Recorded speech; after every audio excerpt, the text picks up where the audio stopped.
Ho, ho, ho! Happy holidays! Come on in, pull up a chair. The Daily Dope is in the air.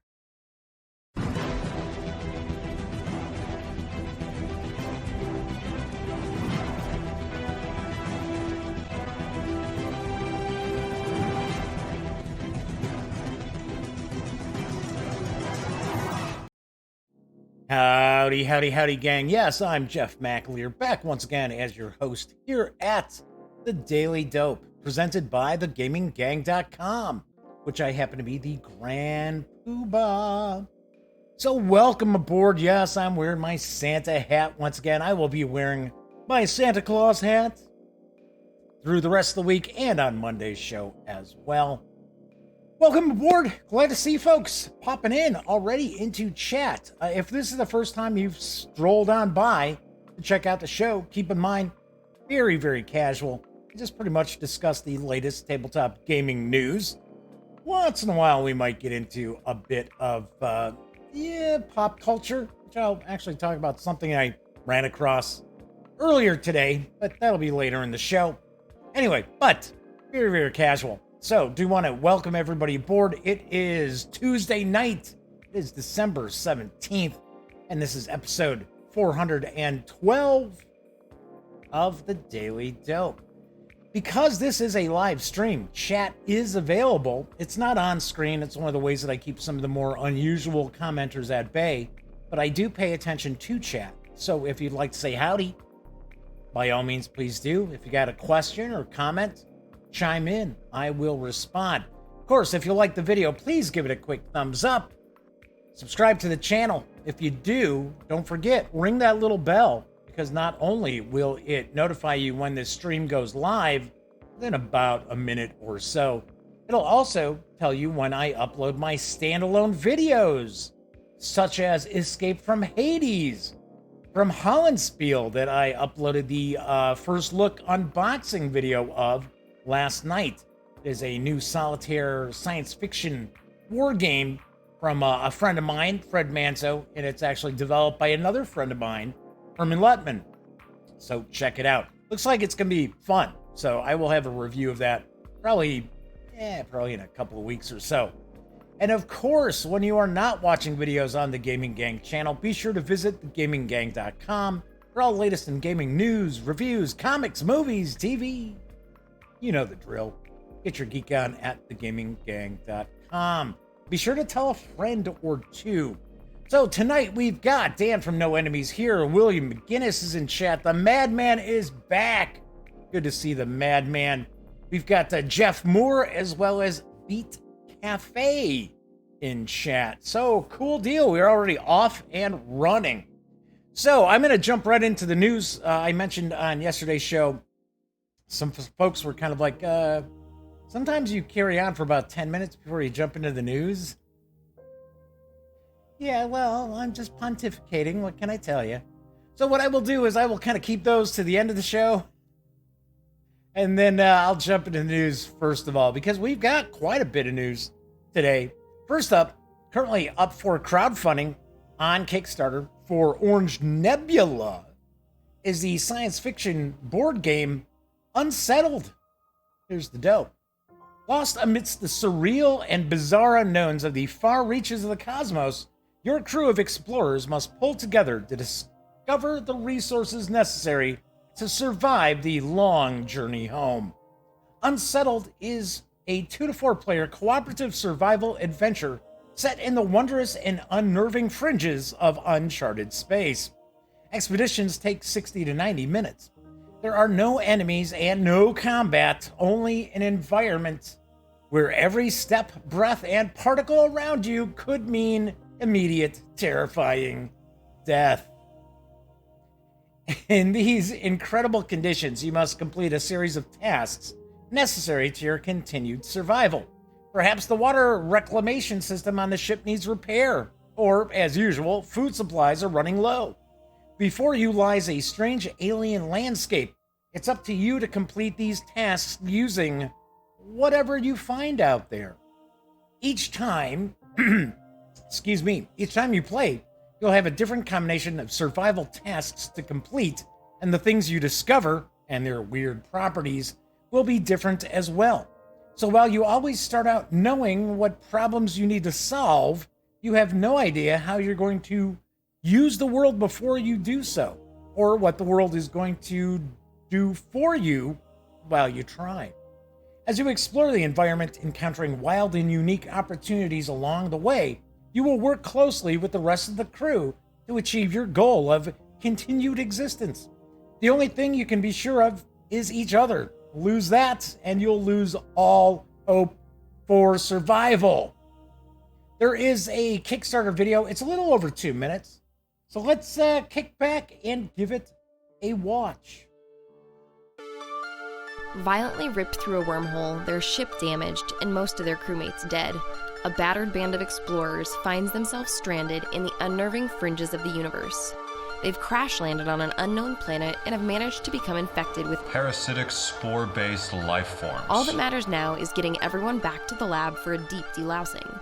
But as with all things on bizarre, sticky, and frankly unsettling worlds, nothing about that is going to be easy. For starters, Tom's endurance has run out, which means he's dead.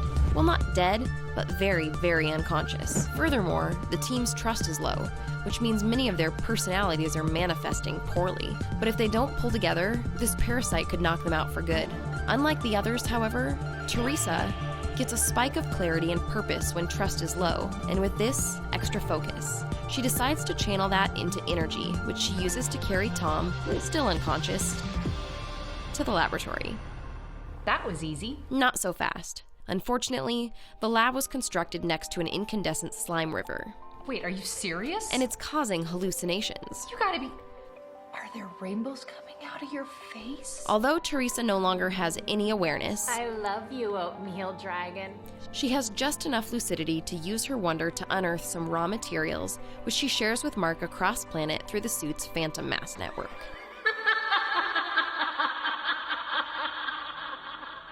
Mark will never be able to make it to the lab in time on foot. And with Tom unconscious and Teresa hallucinating, the team's hopes for survival are dwindling fast. But Mark isn't giving up. He uses those resources to concoct a pearlescent, time-slowing inhalant, and grabs an explosive little seed pod, which detonates and sends him flying hundreds of feet in the air. With time slowed due to the inhalant, he gracefully maneuvers his descent and lands at the lab with the others. Although a little nauseous, Mark has enough awareness to delouse the team and save everyone from the exuberantly parasitic infection. A minor victory, but their journey is only just beginning. Many harrowing, bizarre, and wondrous adventures await as they explore the farthest reaches of existence, planet by planet, working together to survive.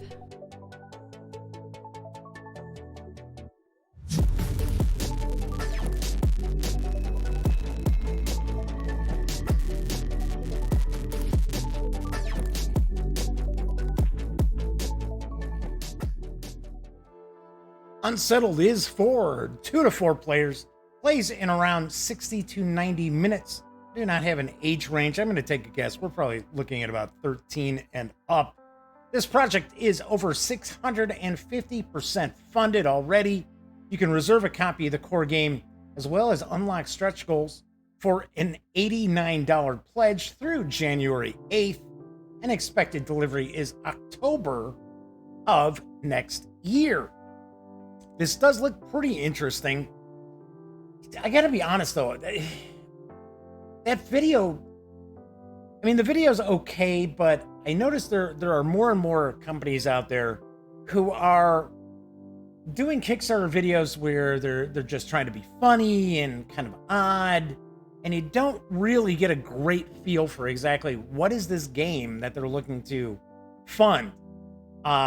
Thankfully, Orange Nebula, I should say, did not go completely off the rails in their video, but I did find it a little odd, a little strange. But I know somebody in chat yesterday had asked if I had seen this Kickstarter, and I was not familiar with it, and I took a peek, and it does look very cool.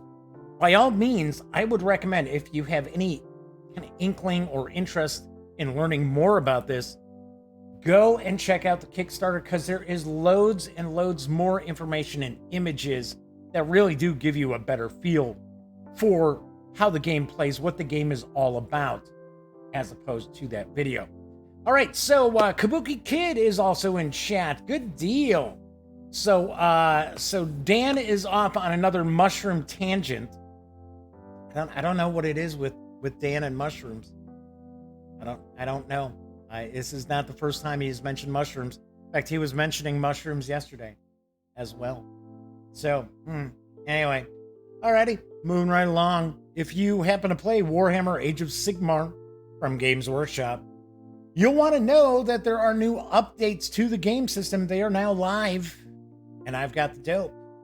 What an incredible year for Warhammer Age of Sigmar. With new battle tomes, new kits, and new armies galore, the game of battles in the immortal realms has never been in a better spot. Nevertheless, our tireless studio team is always listening and taking player feedback on board, all part of making the best game possible. So, to help kick off another incredible year, we've got updates that are designed to ensure your games are as fun and balanced as possible. It isn't just errata and FAQs, but includes match play points updates for loads of factions. Here's what game designers Jervis Johnson and Louis Aguiar have to say all about it. This year's Christmas update aims to address some of the questions that have gathered since the release of the General's Handbook 2019. Among the updated designers' commentaries and errata files, you will find changes to pitched battle profiles, war scrolls, and allegiance abilities. All of these changes have been designed to bring all of the armies in Warhammer Age of Sigmar across the system in line with each other. What this means, in effect, is a little bop on the nose for some overachievers. Bop! But more plentifully, lots of points, drops, and improvements for almost all factions in Warhammer Age of Sigmar. Some of the biggest changes in this update are to the Hedonites of Slaanesh, who have proved to be really rather powerful, perhaps a bit too powerful. The updates for Slaanesh are designed to directly address the biggest causes for concern within the battle tome without hindering the army or impacting your Slaanesh collection in any way. Other changes include a welcome update to Maggot King of Nurgle's Blighted Weapons, with unmodified hit rolls of 6 now triggering their effects. The inclusion of Wild Riders as battle line units in Cities of Sigmar. Battle line Behemoth pitched battle restrictions lifted across the game, allowing you to ignore the limit on behemoths in your army if they are battle line. And a wealth of pitched battle profile changes to give you even more options for your next army roster. These updates are immediate, and they are available as a free download at the Warhammer community website right now. Very nice, very nice. Oh, so a great day has arrived. Good to see you, Great Day. So Dan is rousting people about the thumbs up, which I had mentioned the other day that, sometimes we'll have like 15 people watching live, and then we have like 5 thumb ups. Hey, I like this video. And I had mentioned that it was kind of weird that if you watch the show all the time, if you don't give it a thumbs up, you not like the show? Do you not like the stream? And if that's the case, why do you watch? Right? Yeah, I'm one of these people. I don't watch stuff I don't like. Anyway, so I do see that Dan is kind of roasting people about, hey, there's 10 people watching live. There's only 4 thumbs up. You don't have to harass everybody, Dan, but yes, I do appreciate that. I do necessarily appreciate that. All right, so anyway, you know what? Let's go back. I want to show... Yeah, okay, so I'm not a huge fan of Games Workshop simply because I don't like their business model. Never said I didn't think that their systems are cool and their miniatures are cool, and they have some phenomenal artists who paint their minis, as you can see in these photographs.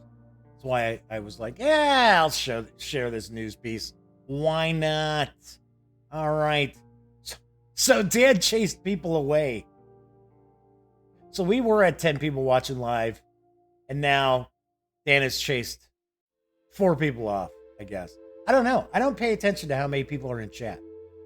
I don't. All I have is my chat window up, so I don't have the live stream window because I don't want it to actually take up the horsepower from the video card, although I got a pretty good video card.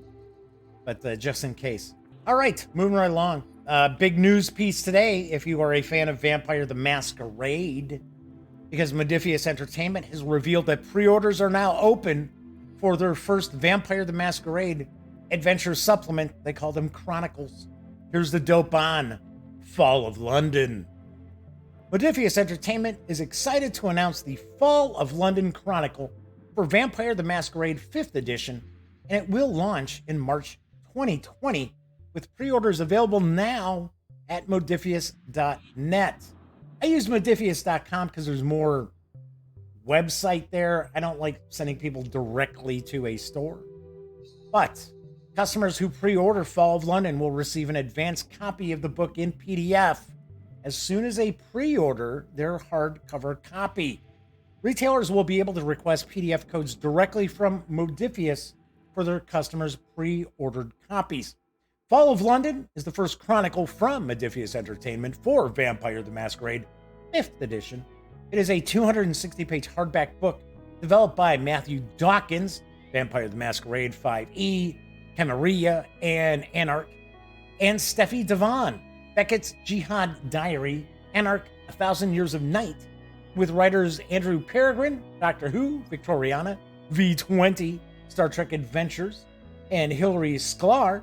They Came From Beneath the Sea, Kira Magran, Legacy, Life Among the Ruins, good system, Hearts on Trial, Changeling the Lost, 2nd edition Jumpstart, Clara Horskier Herbo, I know I mispronounced that, sorry, Chicago by Night and Changeling the Dreaming, and Mike Nudd, thank you very much for having a very easy name to pronounce, Vampire Prince of the City. Set in London, 2012, player characters dubbed Heralds of the Sun journey across London to retrieve 5 mystical objects that once belonged to Mithras, the most powerful of the kindred in the British Isles. Yeah. It's one of those fetch quest things. Their actions could result in the restoration of Mithras to his full glory, or see him cast down into the darkness from whence he came. As players explore this iconic city, they uncover clues from their past connected to the city's history. Meet canonical characters, try using English, Jeff, and clash with the Second Inquisition, who intend to burn London's kindred to ash. You can pre-order the 260-page hardcover, including that PDF, for $46.43 from the Modiphius store, with an expected delivery in March of next year. Do want to point out, already received a copy of the PDF, which is a work in progress, from Modiphius Entertainment. Trying to get one of my reviewers onto that ASAP. So hopefully we could actually get the review out there before the PDF actually drops at, say, Drive-Thru RPG. So Flaming Huron is in chat as well. Good to see you. I will answer a question that Flaming Huron had right at the end of the show yesterday after the news. So stay tuned. All right, so I think we all know that Cubicle 7 Entertainment is going to wrap up their production of the One Ring role-playing game, and they have canceled the 2nd edition of the One Ring. So the time is now ripe to save yourself some money, because Cubicle 7 has teamed up with Bundle of Holding to bring you 2 money-saving offers featuring the One Ring RPG. I've got the dope. First up is the One Ring Bundle. Lore Master. Again, we've resurrected our October 2015 The One Ring Bundle, featuring the One Ring role-playing game, the official tabletop fantasy RPG from Sophisticated Games and Cubicle 7 Entertainment, based on the works of J.R.R. Tolkien. As before, this revived collection brings you everything you need to run a complete tabletop role-playing game campaign that brilliantly evokes Tolkien's unique vision. For just $19.95, you get all 4 titles, in this revived offers starter collection, which have a retail value of $83, as DRM-free PDFs, including the complete The One Ring role-playing game core rules, the Lore Master's Screen and Lake Town Guide, and 2 supplements newly pulled into this core offer from the December 2017 One Ring Plus 2 collection, the Adventurer's Companion and Journeys and Maps. If you purchase the One Ring bundle during any of its 3 earlier runs, you also receive these new titles automatically. If you pay more than this Revival's threshold price of $30.93, you'll level up and also get the entire bonus collection with 4 more supplements worth an additional $84, including Gareth Ryder Hanrahan's epic campaign, The Darkening of Mirkwood, and its accompanying region guide, Heart of the Wild, plus the Rivendell location guide and the adventure collection, Tales from Wilderland. Then there's the One Ring Journeys bundle. Take heed, Lore Master. If you haven't yet obtained our resurrected October 2015 One Ring bundle, do so now. But we are talking about this revived December 2017 One Ring Journeys collection, previously titled the One Ring Plus 2, with recent The One Ring tabletop role-playing supplements. For just $14.95, you get all 3 supplements in this Revival's starter collection. The retail value is $64 as PDFs, and it includes the location guides, Horse Lords of Rohan and Erebor, the Lonely Mountain, plus the scenario collection, Ruins of the North. And if you pay more than this offer's threshold price of $25.57, you'll level up and also get this offer's entire bonus collection worth an additional $63. The brand new adventure collection, The Laughter of Dragons, which I reviewed, the Bree location guide, and the collection of Rohan adventures, Oaths of the Rittermark. All these titles are newly added in this revival, so if you purchase this offer during its original 2017 run, you get these 3 new editions automatically. This is your last chance to get these 2 bargain price bundle of holding offers before Cubicle 7 ceases publishing the One Ring game next year. Each of these offers also includes a discount code good for 30% off the purchase of print copies of the One Ring and Adventures in Middle-earth products at the Cubicle 7 web store. Don't forget, 10% of your payment after payment gateway fees will be donated to these 2 offers' designated charity, Ocean Conservancy. Ta-da! There we go. All right. Anywho, so Flaming Huron mentioned that they got an email about a Kickstarter called Cult of the Blood Gods. Not ringing any bells. I don't know. I wonder, was that like a drive-through RPG email?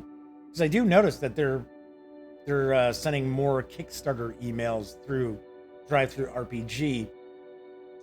So yeah. So Fleming here mentions that the One Ring, they've got everything since they won the Laughter of Dragons PDF that I had giveaway for.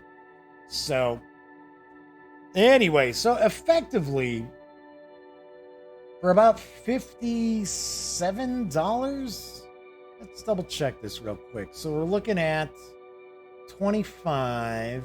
Yep, so about $37. You can effectively get everything for the One Ring in PDF. So you're going to want to act fast. So now this did just launch yesterday. This just came out. This just started yesterday. So I don't know when Cubicle 7 is going to stop selling the One Ring. I think it's going to be pretty shortly after New Year's. It's kind of the vibe I've gotten. They are really doing their best to try to move the physical books that they've got. Now, keeping in mind, the One Ring is, I believe, their biggest seller over at Cubicle 7, at least. I think it's maybe neck and neck right now with Warhammer Fantasy Roleplay. But, yeah, I think they've got a bit of stock that they're trying to move. But still, like I said, for about $57, you're going to get everything for the One Ring in PDF. That is a pretty sweet deal. And I have no word yet on what's going on with Lord of the Rings role-playing after this is done. I have no idea. Who knows? Sure, we will find out probably sometime next year. Moving right along, there are 2 new PDFs which are available for Call of Cthulhu from Stygian Fox. Here's the dope. First up is Thorsten, the Shunned Town on the D. Thorsten, the Shunned Town on the D, I just said that, is a sourcebook and adventure for the Call of Cthulhu RPG in a Victorian setting and can be used with the core 7th edition rules, the sourcebook Hudson and Brand, Inquiry Agents of the Obscure, or it can be adapted to 6th edition Cthulhu by Gaslight. The coastal town of Thorsten, pronounced Thorsten, I love that. It's pronounced exactly as it's written. What I think is funny, it's like, okay, so it's pronounced Thorsten, is like a bedraggled half-dead beast washed upon the shore of the D estuary. It was once a happy community, but now lies overgrown and gently fading into obscurity. Its remnants a haven for scavengers, the deep-possessed, and worse things that ply their midnight trades. Found in the northwest of England on the Wirral Peninsula, between the industrial port city of Liverpool, the county seat of Chester, Thorsten is mostly ignored by its neighbors out of a general sense of unease, either at the dilapidated state of the vagabond-infested ruins, or something much more primal, which grips at the hearts of those who ventured too close. Will it survive much past the 1890s, or will it finally be allowed to die? The 52-page PDF is available right now at DriveThruRPG for $14.99. Second is I Want to Play. I Want to Play is a modern-day Call of Cthulhu adventure based in a quiet seaside town desperate to raise its fortunes when a horrific murder takes place in the new holiday village. Was it just a random murder? Some people in the town are saddened but happy that Hemsby is on the map again after existing in the doldrums for so long. With its addiction issues, its unemployment, its abandoned caravans and chalets, its lingering recession, and a peculiar increase in violence, Hemsby is facing the same issues many seaside resorts across northern Europe face, but for some inexplicable reason, they seem to be worse here. Just what has gripped Hemsby? Immigrants are blamed. The marginalized are blamed. The quiet stranger is blamed. The once friendly neighbor is blamed. Can the investigators get to the roots of the issue before the town explodes in violence or people start leaving? What stalks the town? What is causing the tension to rise? This 42-page PDF is also available at DriveThruRPG for $14.99. So, gotta say, I definitely love the Stygian Fox stuff that I have seen. Excellent, top-notch, really, really well done. What's with the $15 for the PDFs, though? That is throwing me a bit. Because as far as I understand, these 2 adventures were available through the Stygian Fox Patreon. So if you were a supporter on Patreon, you got these adventures, I believe. I might be wrong, but that's what I thought. And 52 pages, 42 pages for $15, that is, I gotta say, that's out of line. It really is. It really is out of line. And yes, I understand. Stygian Fox is a small company. They do really good work. It's jam-packed with goodies. So I'm sure those 52 and 42 pages or whatever have a lot of gaming involved in them. But I still think these are overpriced. I think they should be going $9.95, especially since patrons on Patreon were getting these adventures. So Stygian Fox has made some dough off of them already. So just my opinion, not trying to dissuade anybody from picking these up, because if I was trying to dissuade you, I wouldn't have shared the news. I just think it's a little... Keep an eye out for sales, right?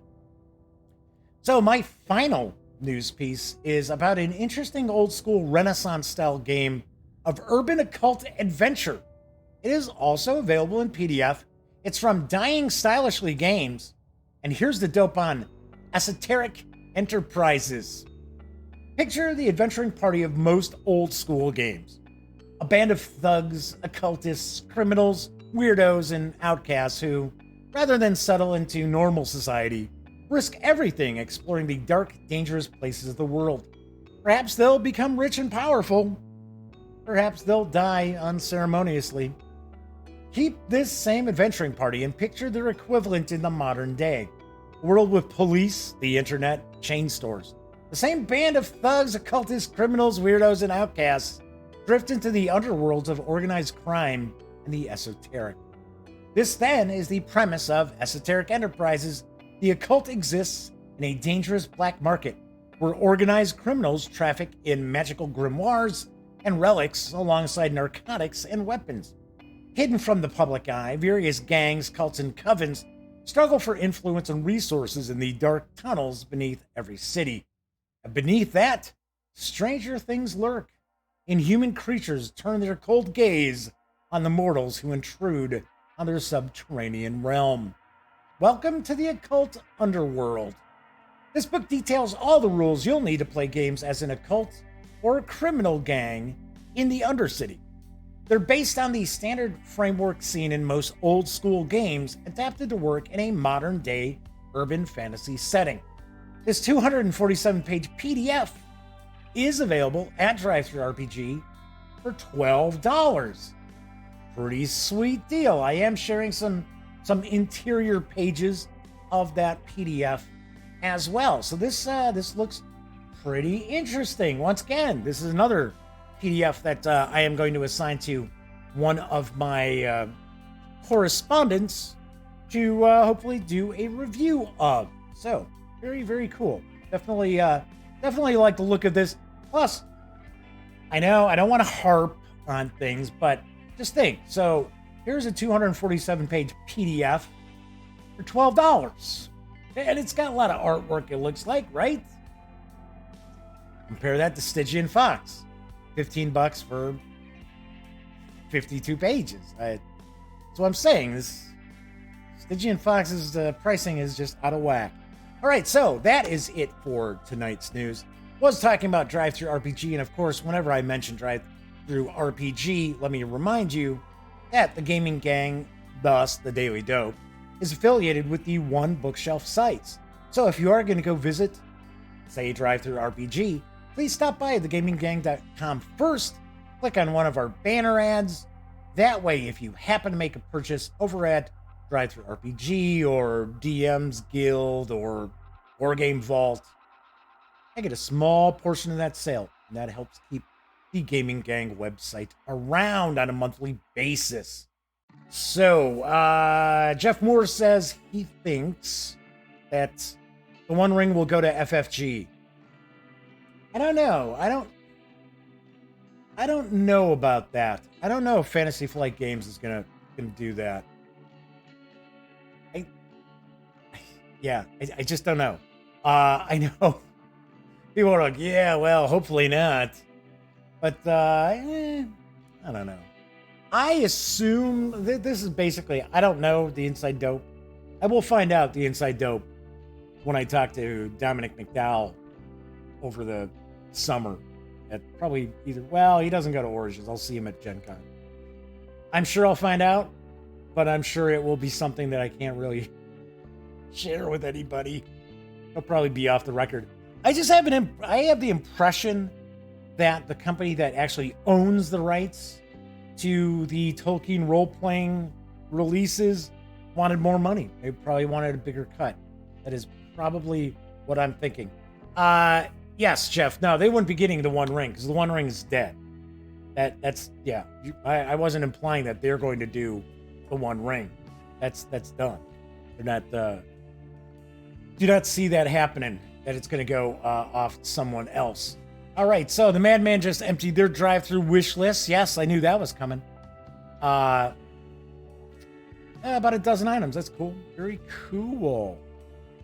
All right. Anyway, So there were two things I wanted to mention. First off, I will answer a question Flaming Huron had at the end of last night's show. They'd asked if I started running Massive Tabletop for my nephew Cameron and his girlfriend and their friend Cameron and Elliot Miller, my best friend. I have not. We are probably not going to get it started until after the first of the year. So, but I have run it previously. I ran it when it first came out as a box set. And Elliot Miller was one of the players. And we played to completion. And it took us about 6 months. And now we were in high school. And I want to say, I think I ran it starting in spring. Because I know I was running it when summer vacation came around, because we used to play, no joke, probably 4 nights a week at Elliot's.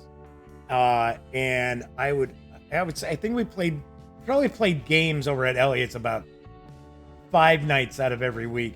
And 4 nights of the week, it was Call of Cthulhu. And it still took us 6 months to play that campaign. And of course, I jammed stuff in there that had absolutely nothing to do with what was in the books and things like that. And it's really funny because Elliot still remembers a lot of things from that campaign, but thankfully, he remembers stuff that wasn't in the adventure. So I can rerun it again because Elliot's memory is not all that great on things, but he remembers games that we played 40 years ago. Well, almost 40 years ago. But it's funny because he's not going to remember the actual campaign part of it. He might remember little pieces of it. So it's like playing it all over again. All right. So Flaming Huron says, well, I did 3 nights, any one game per week. So, Dan's got to rock out. Yes, it's about that time. Good to see you, Dan. Catch you hopefully tomorrow. But it was about 4 nights a week. And what we used to do is we would start probably about 7, 8 o'clock. About 1 o'clock in the morning, we would stop, run out, pick up like sandwiches and that at this one 24-hour place. Bring it back, eat, and keep playing. And we might play until 5, 6 o'clock in the morning. So, yeah. Yeah, the good old days when you're in high school and you got, nothing. Nothing really. It's nothing you need to do. All right, so anyway, the other thing I was going to mention, I saw earlier today, this is kind of odd, but that Adam Driver was doing an interview on NPR, and they played a scene from A Marriage Story. And the people at NPR already knew that he has this thing about actually seeing himself in a movie or hearing himself in a movie or whatever. And it's almost like a phobia. And that last time he was on NPR, it was on Fresh Air. He had actually told Terry Gross that at, I think it was The Last Jedi premiere, he almost passed out. And that at another premiere, he actually went and hung out in like the green room so that he didn't have to watch the movie in that. So it's very, very uncomfortable hearing or seeing his own portrayals on TV or, on radio or whatever. So he was doing an interview and they played a scene from him from A Marriage Story, and he got up and left. And all these people are like ripping on him online. And to me, it's like, but NPR knew this. He was on Fresh Air again. He had told them the last time he was on how freaked out he gets. And they still did that. And he walked out, and people are making it out like, oh, well, me, Adam Driver. And it's like, no, it's more like NPR, which I love NPR and I love Fresh Air. I'm surprised they would pull something like that unless they completely forgot. No. Anyway, but I just wanted to say, give me a break. Plus, here's the other thing. I guess we got to be very careful on Twitter because the ending of the new Star Wars movie is actually floating around out there. So there's a hashtag, I think it's something like the J.J. Abrams party is over. There's this nonsense with hashtags with whatever party over, right? Pretty soon I'll see the Gaming Gang party over hashtag, right? But I guess people have already spoiled the ending to the movie, and it's not even out until Friday. Ridiculous, I swear. I mean, fandom is just it's ridiculous. It really is ridiculous. So I don't know. I don't know. So now it's kind of like, well, I got to make sure that I kind of avoid a lot of Twitter before I go see Rise of Skywalker. All right. Anyway, so that is it for tonight's show. As I like to always point out, if you like the video, please give it a thumbs up. Subscribe to the channel. And if you do, don't forget, ring that little bell, because it will not only notify you when this stream goes live, it will also inform you when I upload standalone videos, like my first look at Escape from Hades from Hollandspiel. Also, when you're not watching videos on the Gaming Gang channel, please visit gaminggang.com for all the latest in gaming news, reviews, comics, movies, TV. Get your geek on at gaminggang.com. All right, so everybody who hung out in chat, thank you very, very much. Yes, Flaming Huron points out, yes, the ending's sort of been spoiled for ages now, if I believe the rumors. So okay, before I completely wrap up, here's a rumor that's floated around. I think it's pretty much been confirmed. They have been reshooting the film up until like a week ago. So, I don't know. I have heard test audiences were not keen on it. I don't know. Once again, it's fandom. You know, you're gonna have people who really like something, and you have a bunch of people saying, "Hey, I hate this." We don't own it, right? So it's like, don't go. It's okay to not like something. That's fine. I'm completely cool with that. But it's when people start getting crazy and like, "Oh, I'm gonna kill so and so because of this." Ridiculous. That's ridiculous. All right. So yes, Kabuki Kid saying I've managed to avoid spoilers. I'm not spoiling anything. I'm not saying anything. I'm not gonna ruin it for anybody. I don't even I try not to spoil RPG adventures when I do reviews, so I'm certainly not gonna tell you anything I may have heard about the new Star Wars movie. Anywho, all right. So once again, those of you who are hanging out, watching live, thank you very much for keeping me company. And of course, doesn't matter if you're watching live or on Memorex. I appreciate each and every one of you viewers out there. Thank you so very much. Anyway, everybody enjoy your Tuesday night, and we'll be back tomorrow. And until then, happy trails.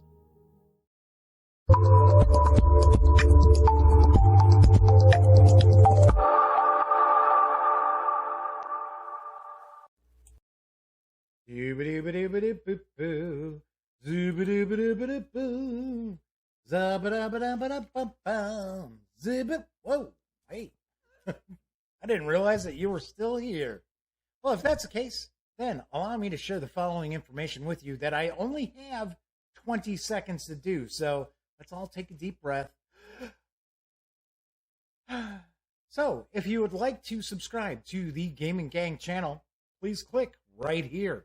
If you want to check out the latest episode of The Daily Dope, click right here. And if you'd like to check out a randomly selected standalone video, by all means, click right here. Once again, I'm Jeff McAleer, and thanks for watching.